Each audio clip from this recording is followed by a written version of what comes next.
It's been a dozen long years since my world was emotionally turned upside down. Reflecting on it now, I see how much my tone and attitude have changed over that time. I recall the days when my partner and I enjoyed a nearly flawless marriage. We met in college, fell deeply in love, and soon after graduating, we tied the knot. I was a jock, playing football and baseball, while she was stunningly beautiful and incredibly intelligent. Together we did everything, socializing, pursuing hobbies, and weathering storms as a united front. Life, however, is never without its challenges. We supported each other through family tragedies and health scares, including her battle with cancer and my heart condition. We truly were partners in every sense of the word, and our love for each other continued to flourish. As our careers advanced, we upgraded our homes within the same school district and indulged in a lake house, creating countless cherished memories with our children. Despite our busy lives, we never neglected planning for the future, saving for our children's education, and achieving debt-free status in the final years of our marriage. As a family, we were always on the move: vacations, camping trips, date nights, bowling with friends. Staying busy and engaged amidst the chaos of daily life, we never lost sight of our love. We made a conscious effort to nurture our relationship, and that commitment yielded countless rewards. Certainly, no relationship is flawless, and we had our share of disagreements. Yet, we consistently approached those moments with love and respect, steering clear of anger or shouting. We functioned as a team in the truest sense, and our partnership brought us endless joy and fulfillment. Reflecting on it now, I realize our happiness was built on a foundation of hard work, dedication, and commitment. I'm certain my wife would have agreed. Our love was robust and only strengthened with each passing day. Our children, a son and a daughter, separated by 2 years, illuminate our lives with their radiance. Their presence has brought immeasurable happiness and affection. As they matured and formed their own families, our contentment expanded even further. Our son showcased an innate athleticism akin to his father's, which his coaches and I guided onto the right path, ultimately earning him a baseball scholarship. Our daughter, on the other hand, excelled as a choir member and cheerleader. Despite her youth, she displayed remarkable maturity and composure, filling us with pride at every turn. As a father, my daughter's special bond with me was a treasure. She was always known as Daddy's girl. However, when she entered her teenage years, our relationship began to falter. She distanced herself from me, and I couldn't seem to connect with her no matter how hard I tried. It was a painful period, but I knew she still loved me deep down. Fortunately, this arduous phase didn't last forever. Our relationship gradually mended, and we once again became close. I will never forget the immense pride I felt as she approached the culmination of her high school journey. Our union was a fairy tale come to life.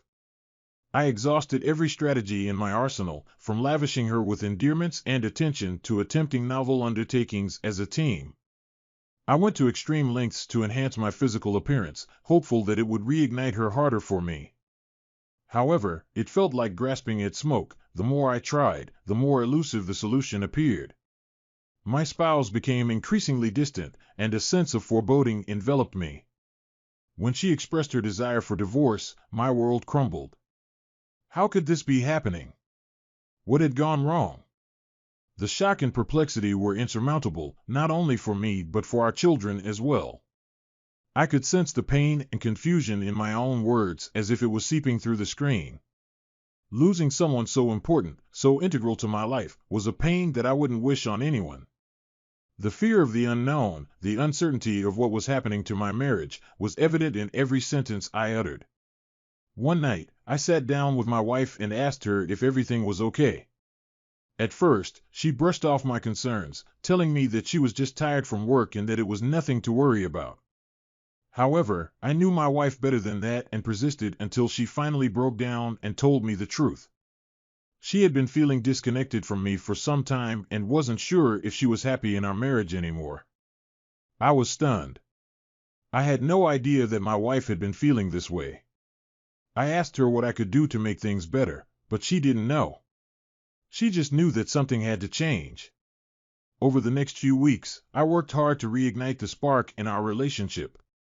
I planned romantic dates, surprised her with small gestures of kindness, and made an effort to listen to her when she spoke. Slowly but surely, my wife began to respond to my efforts. We started laughing together again, sharing our hopes and dreams, and working through our problems as a team. I had tried everything I could think of to save it, but nothing seemed to be working.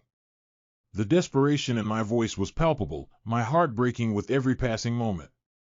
I knew I had to do something, but I was powerless to stop the inevitable. The inability to ask my wife if she still loved me highlighted the vast emotional distance between us. The notion of someone else causing our separation only struck me during a coffee meeting with her best friend, and even then, I clung to denial. Symptoms like loss of appetite, trouble sleeping, and constant crying portrayed a man witnessing his world crumble, helpless to halt it. I felt like I was drowning in a sea of despair, unable to see a way out. The image of me lying on the floor, gazing at the ceiling for hours with my dog's head on my chest, was both heartbreaking and heartwarming. It served as a reminder that even in the darkest moments, someone or something could offer comfort and solace. My beloved pet sensed my pain and provided a sense of peace and support. It was evident I loved my wife deeply and would have done anything to save our marriage. Feeling helpless and out of control testified to how much I cared. It unfolded as a tragic tale of lost love, a fractured marriage, and a man left to pick up the pieces of his shattered heart. Recounting my story, I couldn't help but feel a sense of empathy and compassion for myself, for the pain and loss endured. Losing my beloved wife felt like an unceasing wave of torment crashing over me. Each day became a battle to rise without her at my side, rendering the love, time, and effort we devoted to each other seemingly futile. Despite my best efforts, I couldn't reconnect with her or mend our bond. Divorce, an inevitable and bitter reality, was something I was unwilling to confront. The prospect of losing her entirely, even as a friend, was devastating. Feeling inadequate as a spouse, unable to meet her needs, and incapable of preserving our marriage, the pain persisted. Yet, in spite of the pain, we remained amicable and respectful throughout, resolved to avoid inflicting more hurt. Dividing our possessions was a bittersweet experience. Together, we had toiled diligently to create a life we could both take pride in, and now it was being partitioned and sold. The memories formed in those two residences would forever be a part of me, but the idea of returning without her was intolerable. The finality of signing the divorce papers was gut-wrenching.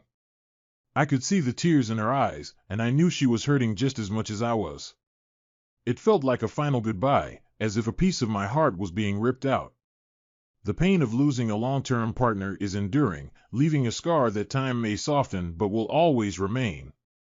Amid the hurt and heartbreak, I hold on to the good times we shared and the love we once had for each other, finding some comfort. The bittersweet reality of watching your daughter grow up and get married is a feeling no parent can escape. As I sat there surrounded by the people I love, a sense of melancholy crept up on me. My daughter, my little girl, was getting married and starting a new chapter in her life. It was a joyous occasion, of course, but I couldn't help but feel a sense of sadness deep within my heart. Then a magical occurrence unfolded. My daughter took a seat beside me, her head resting on my shoulder, and we engaged in conversation, laughter, and reminiscence about old times. It was a beautiful moment, one I knew I'd treasure forever. As we sipped our scotch, gazing into the flickering flames of the fireplace, a profound sense of gratitude washed over me. I felt thankful for my daughter and her fiancé, for my family and friends, and for the love surrounding me. Despite the ongoing healing from my divorce, I recognized the need to keep moving forward and find happiness wherever I could. But in that moment, surrounded by the warmth of the fire and the love of my family, I felt content. I knew that everything was going to be all right, and that no matter what challenges lay ahead, I would always have the support and love of those closest to me. Approaching the end of our conversation, my daughter and I began to delve into more serious topics, and that's when she brought up the divorce. It was something we hadn't really discussed in depth before, other than addressing logistics. However, this time we delved into the emotional aspects of it. I asked my daughter, now a grown woman, what it was genuinely like to live with me, and acknowledged that I knew I wasn't a perfect parent. It was a risky question, but one I felt compelled to ask after the divorce. To my surprise, my daughter opened up and shared that at times I could be intense and had high expectations. She admitted they all worried about disappointing me, but she also added that she knew I loved and protected them and would always be there. In fact, she even giggled as she shared that they used to affectionately refer to me as Sergeant Dad or the Sergeant. I acknowledged that I wasn't always the most emotionally open person, but reassured her that I cared deeply for them, even if not always overtly expressed. It was then that she shared something that left me stunned. She hoped her new husband would be as good a husband and father as I am, and wished that I could find someone who made me happy and didn't cheat like Mom. That's when it hit me. My daughter thought I knew about my wife's infidelity all along. She disclosed knowing about my ex-wife's cheating before our divorce and assumed that I had been aware all along. I was in disbelief and asked her why she hadn't told me before. She explained, presuming I knew more than she did, and that's why I had divorced Mom. She also shared that it was a really difficult time for her, and she had purposely avoided the topic with me other than making sure I was okay. I hugged her tightly and thanked her for standing by me throughout everything. She would always be my little girl. I asked her when it had happened and how long it had been going on for. She didn't know for sure, but guessed that it started a month or so before Mom first mentioned divorce. I also asked if her brother knew, and she confirmed that he did. In fact, he was the one who did some social media research and suspected there might be someone else. I was amazed at how perceptive my kids were. It all started to make sense why my children were so cold to their mother and so sympathetic to me during all of this. I hugged my daughter tight, grateful for her honesty and her love. She was the only thing that made sense in my life right now. As I held her close, I knew that I needed to be strong for her and for my son. They were the only reasons I had left to keep going. My ex-wife's betrayal wrought profound changes. It altered how I perceived her, myself, and the world. It felt as if a part of me had perished, leaving me clueless about recovery. All I knew was the necessity to persist, to keep moving forward, even if only one step at a time. The night her affair was exposed marked a pivotal moment. Until then, I strived for civility during our divorce proceedings, but now uncertainty clouded my actions. Racing thoughts deprived me of sleep that night. Reflecting, I noticed her enhanced self-care, more frequent hair and nail treatments, purchasing nicer clothes, and dedicating more time to her makeup. Initially, I assumed it was an effort to keep pace with younger colleagues at work, only now realizing it likely signaled preparation for her affair. The truth surfaced: my ex-wife had already found someone else, another man. The rejection was already challenging, but this betrayal cut much deeper, shattering my world once again. My daughter showed me the other man's Facebook page and other sites. I discovered he was an executive at one of my ex's larger accounts.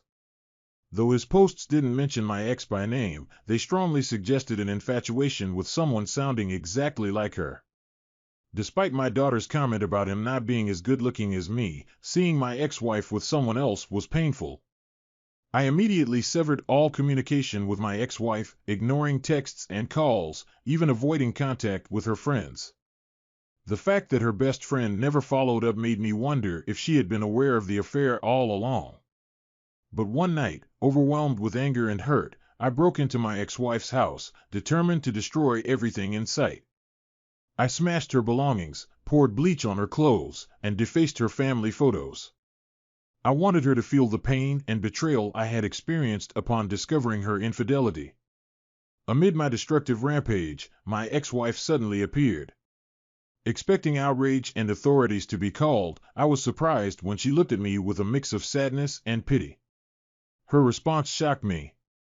Anticipating anger and bitterness, she instead showed compassion and understanding.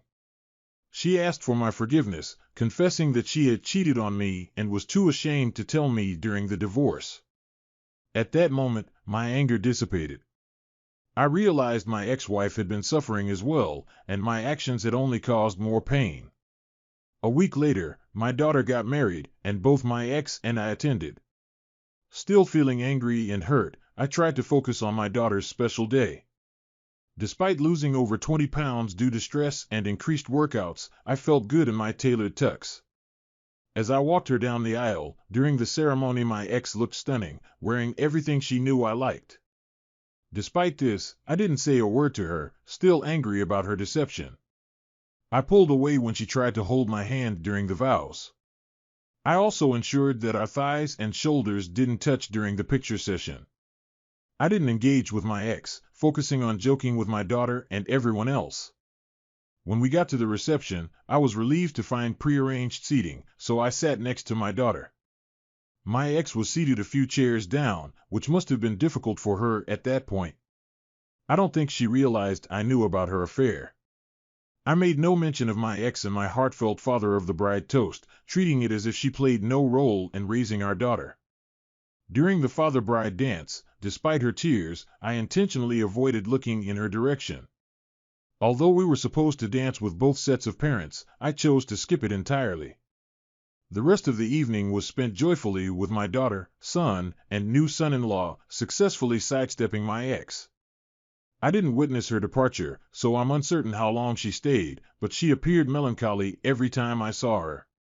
Though a challenging experience, it taught me much about myself and my ability to navigate tough situations. While it might not have been my proudest moment, I believe I did what was necessary to safeguard my emotional well-being. It was a bitter pill to swallow when, after over 28 years together, she opted for someone else during a difficult period in my life. However, I've made significant strides since then. As my counselor foresaw, I had to adapt to living alone and rediscover my purpose. Despite the initial difficulty, I can genuinely say the pain has dissipated. Instead, I dedicated myself to crafting a space that truly reflects me. I transformed my house into a dream haven, adding a third bay in the garage for my Harley Softail with a deuce seat and an ATV. Riding has always been a passion, but my ex prohibited me from having a motorcycle. Now I enjoy the freedom to ride whenever I please. I upgraded my kitchen and living areas with the latest amenities, yet my favorite part remains the man cave in the basement. With a top-of-the-line sound system, video facilities, wet bar, and quality gym, it provides everything I need to unwind. Sitting in my recliner, listening to classical or old rock music, something my ex never allowed me to play loudly, is a true pleasure. My house has become the go-to spot for game days, where friends and family gather to watch multiple games simultaneously, akin to a sports bar. I even set up a playroom for my grandkids, furnished with a TV and toys. I cherish the moments spent with my grandkids and their parents when they visit regularly. Just last week, we had a delightful pumpkin carving party. My ex would have enjoyed it. I'm contemplating getting another dog for companionship, especially with the grandkids around. Additionally, I installed a remote wood-burning furnace with a heat exchanger, efficiently heating my home mostly from my own timber. It's not only cost-effective, but also keeps me active during colder months. In conclusion, despite the painful past, I'm thankful for the chance to rebuild my life and create a home I adore. I've discovered new passions, enjoyed time with loved ones, and forged memories that will endure. It's been 12 years since my ex-wife left me for another man, and I've accepted that she chose him over our 28 years together. Initially painful, as my counselor predicted, I learned to live alone and redefine my life's purpose. I turned my house into a dream haven, adding a third garage bay for my new Harley Softail and ATV. The kitchen and living areas received modern upgrades, and the basement became my sanctuary, a man cave with top-notch entertainment, a wet bar, and a gym. I also created a special playroom for my grandkids, furnished with a TV and toys. Hosting events like our recent pumpkin carving party has become a joy, and I'm even considering getting another dog for companionship. Regarding my romantic life, I've discovered the enjoyment of being single and re-entering the dating scene. Initially, my friends' partners attempted to set me up with other women, but I resisted. However, almost 2 years later, I yielded to a double date urged by my kids. It was initially awkward, but now I have ongoing relationships with several remarkable women. Dating in my 50s and early 60s differs from my youth. There are numerous smart, attractive, unattached women my age and younger, seeking attention from a relatively healthy man.